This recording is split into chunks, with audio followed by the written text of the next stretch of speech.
Oke, Assalamualaikum warahmatullahi wabarakatuh. Waalaikumsalam warahmatullahi wabarakatuh. Kami dari tim kelompok 4 akan membahas dengan kalimat efektif dan penulisan dan mata kuliah Bahasa Indonesia.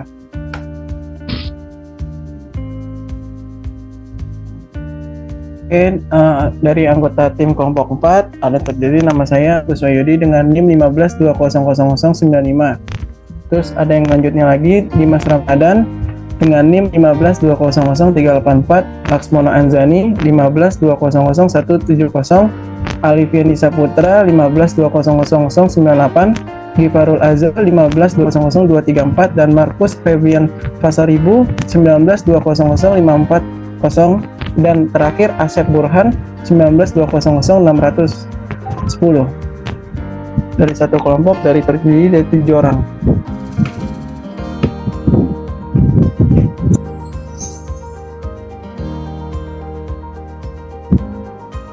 Oke, selanjutnya. Baik. Selanjutnya ada pengertian kalimat efektif. Kalimat efektif itu merupakan sebuah kalimat yang disusun sesuai dengan kaidah yang berlaku, baik unsur-unsur yang penting yang harus ada di dalamnya seperti subjek, predikat, serta tentang pemilihan diksi yang tepat. Kalimat efektif ini akan membuat tulisan yang Anda buat menjadi lebih mudah dipahami dan tidak berbelit-belit. Artinya, kalimat yang berisikan gagasan pembicara atau penulis yang dapat dipahami oleh pendengar atau pembaca tersingkat, hemat dalam pemakaian atau pemilihan kata-kata, jelas, dan sesuai dengan kaidah bahasa yang berlaku atau tepat. Penggunaan kalimat efektif ini dalam karya tulis ilmiah diukur dari 2 sisi, yaitu dari sisi penulis dan pembaca. Dari sisi penulis, kalimat dikatakan efektif jika kalimat yang digunakan dapat mengakomodasi gagasan keilmuan penulis secara tepat dan akurat. Sedangkan dari sisi pembaca, pesan kalimat ditafsirkan sama persis dengan yang dimaksudkan penulisnya. Oleh sebab itu, jika pembaca masih mengalami kebingungan dan kesulitan yang mengakibatkan salah menafsirkan pesan kalimat, maka kalimat tersebut belum dapat dikategorikan efektif. Kutipan dari Harry dan Anang tahun 2007. Next.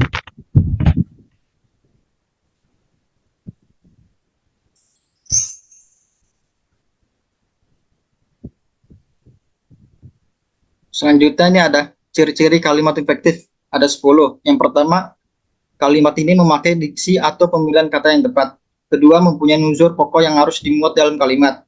Ketiga, ada pembuatan kalimat ini harus taat dan sesuai dengan kaidah penulisan kalimat yang tercantum dalam EYD yang berlaku. Yang keempat, ada terdapat penekanan ide pokok kalimat. Yang kelima, ada kalimat ini lebih mengacu kepada penghematan penggunaan kata. Yang keenam, ada memakai kesejajaran bentuk bahasa dalam kalimat. Yang ketujuh, ada kalimat ini juga memiliki variasi struktur kalimat.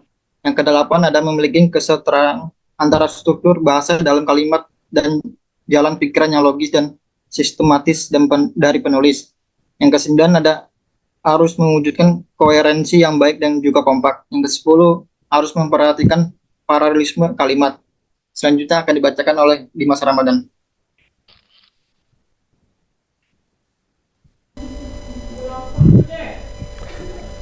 Selanjutnya adalah kegunaan kalimat efektif.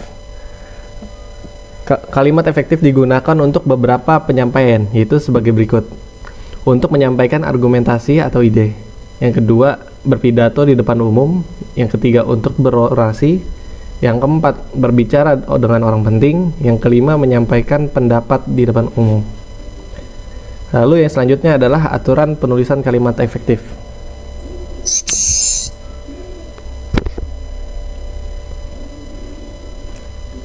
Yang pertama adalah kalimatnya harus mengandung subjek dan juga predikat. Dalam membuat kalimat efektif, Anda harus benar-benar jeli dan memastikan bahwa Anda menulis kalimatnya sesuai dengan aturan penulisan, yaitu memiliki subjek dan predikat atau kata kerja. Bisa juga Anda tambahkan dengan kalimat keterangan. Yang kedua, kalimat efektif tidak boleh hanya berupa klase atau kata bawahan. Yang ketiga, kalimat efektif harus bisa menggunakan pilihan kata yang tepat atau menggunakan kata formal atau kata baku supaya tidak menimbulkan makna ganda. Selanjutnya akan dibacakan oleh Alif. A. Kehematan kalimat atau ekonomi bahasa. Kalimat efisien atau hemat adalah kalimat yang padat isi, kalimatnya menggunakan kata sesedikit mungkin, tetapi dapat menyampaikan informasi secara tepat dan jelas. Contohnya, sesuai dengan pengamatan kami saat pelaksanaan program KKN di Desa Pronojiwo pada bulan Juni sampai dengan Juli 2009, ternyata pelaksanaan KB di desa tersebut belum berhasil. Kalimat efisien ditandai dengan tiadanya unsur kalimat yang tidak ada manfaatnya atau tidak ada unsur mubazir. Kalimat efektif tidak menggunakan kata-kata atau frasa yang tidak perlu digunakan. Untuk menghindari pemborosan kata di dalam kalimat, hal yang harus diperhatikan adalah 1. Menghindari unsur yang sama pada kalimat majemuk. 2. Menghindari kesinoniman dalam kalimat. 3. Menghindari penjamakan kata pada kata jamak. Next.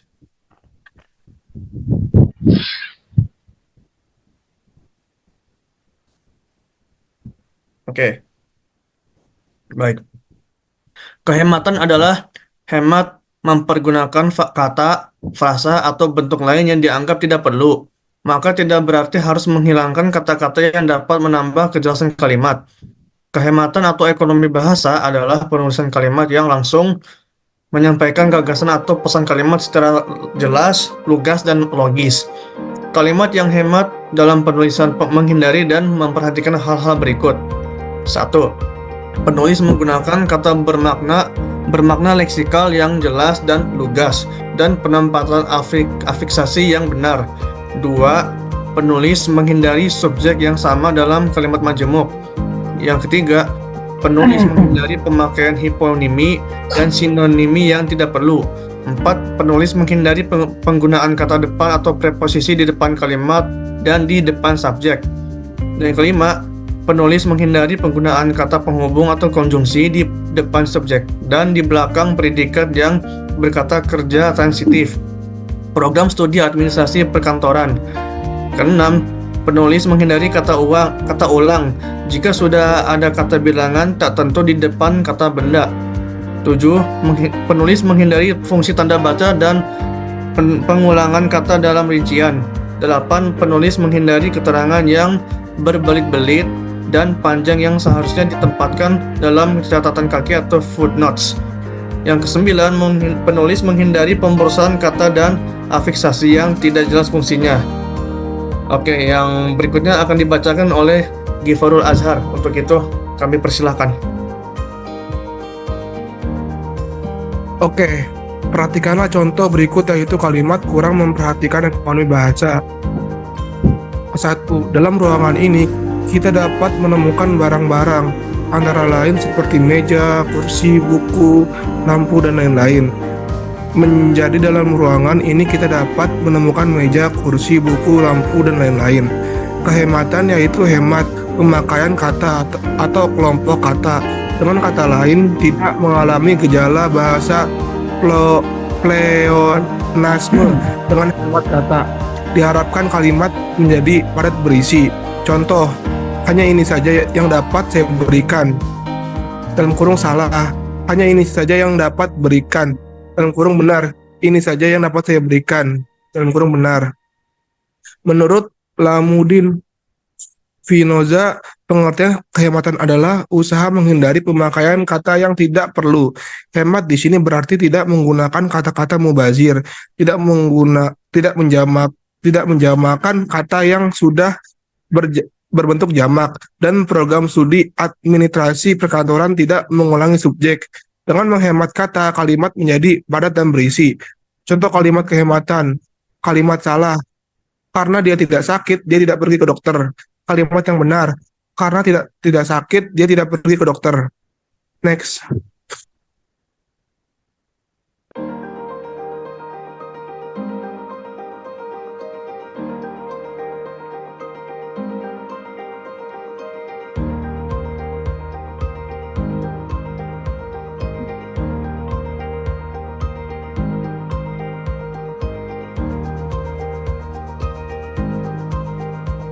Dalam kalimat efektif, penekanan atau penonjolan adalah upaya penulis untuk memfokuskan kata atau frasa dalam kalimat. Penekanan dalam kalimat dapat berupa kata, frasa, klausa dalam kalimat yang dapat berpindah-pindah. Namun, penekanan tidak sama dengan penentuan gagasan utama dan ekonomi bahasa. Penekanan dapat dilakukan dalam kalimat lisan dan kalimat tulis.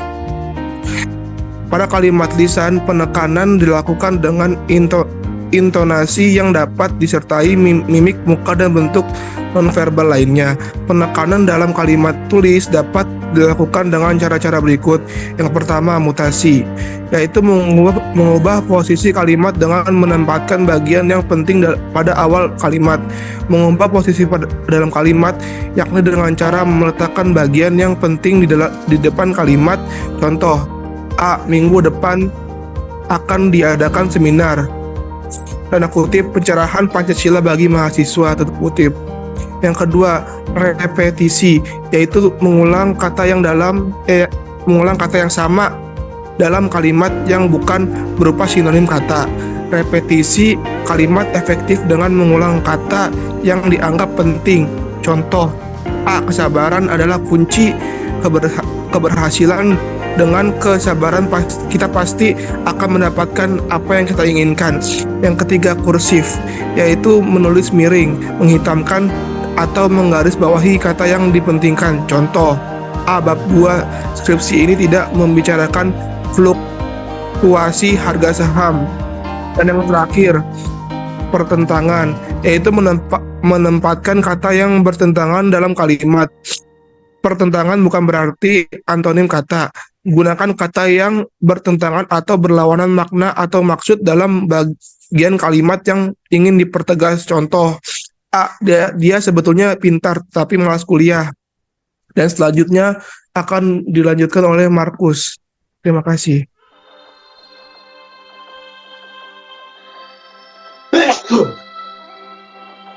Ya, selanjutnya di sini ada kesejajaran dalam kalimat.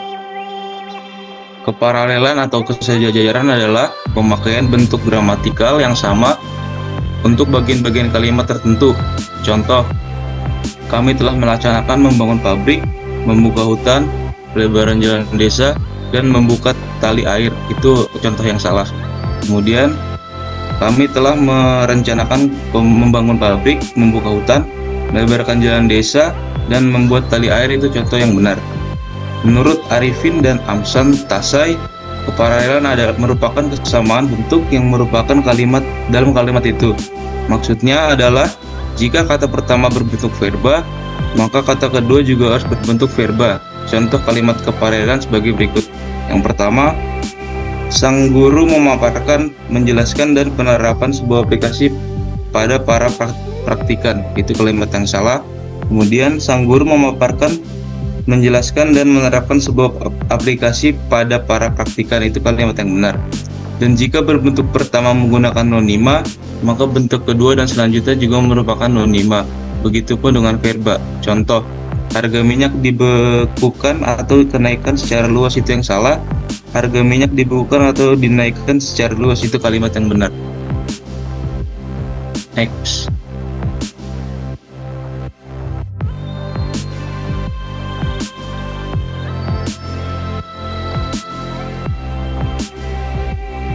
Kemudian ada ketepatan. Suatu kalimat dapat dikatakan sebagai kalimat efektif jika memiliki beberapa syarat berikut.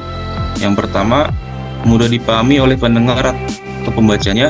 Yang kedua, tidak menimbulkan kesalahan dalam menafsirkan maksud dan sang penulis. Yang ketiga, menyampaikan pemikiran penulis pada pembaca dan pendengar dengan tepat.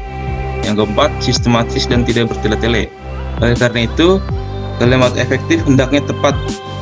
Ketepatan adalah kesesuaian atau kecocokan pemakaian unsur-unsur yang membangun suatu kalimat sehingga terbentuk pengertian dan bulat dan pasti, yang bulat dan pasti. Contohnya, karyawan teladan itu memang tekun belajar dari pagi sehingga petang. Ini kalimat contoh yang salah. Contoh yang benar, kalimat teladan itu memang tekun belajar dari pagi sampai petang. Menurut Spinoza, ketepatan adalah kesesuaian atau kecocokan pemakaian unsur-unsur yang membentuk suatu kalimat sehingga tercipta pengertian yang bulat dan pasti. Contoh kalimat ketetapan misalnya di bawah ini tentang kesalahan dalam penggunaan tanda koma. Contohnya program studi administrasi perkantoran, Sidik lupa bagaimana cara melukis, mengecat, dan berjahitan. Ini contoh yang salah. Kemudian contoh yang benar, Sidik lupa bagaimana cara melukis, mengecat, dan menjahit. Ini contoh yang benar. Selanjutnya saya serahkan ke Asep.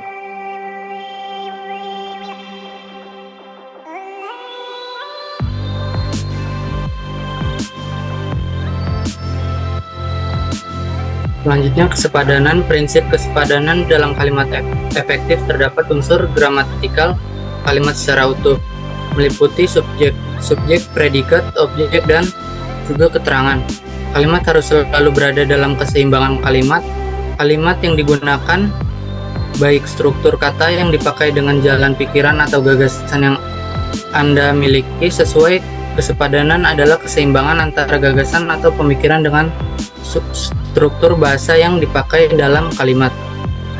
Berikut adalah ciri-ciri kalimat yang memiliki kesepadanan struktur, yaitu yang pertama memiliki subjek dan predikat yang jelas. Contohnya adalah semua siswa kelas 2 harus mengikuti kegiatan study tour. Lalu yang kedua, tidak memiliki subjek yang ganda di dalam kalimat tunggal. Contohnya adalah dalam membangun jembatan itu kami dibantu oleh semua warga desa. Yang ketiga, kata penghubung intra kalimat tidak dipakai pada kalimat tunggal. Contohnya adalah kami datang agak terlambat sehingga kami tidak dapat mengikuti acara pertama. Yang keempat, predikat kalimat tidak didahului oleh kata yang. Contohnya adalah bahasa Indonesia berasal dari bahasa Melayu. Next.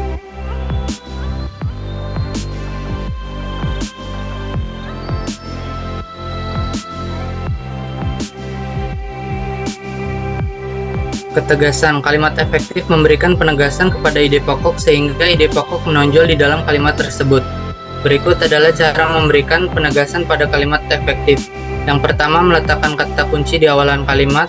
Contohnya adalah harapan presiden ialah agar rakyat membangun bangsa dan negaranya, penekanannya adalah harapan presiden.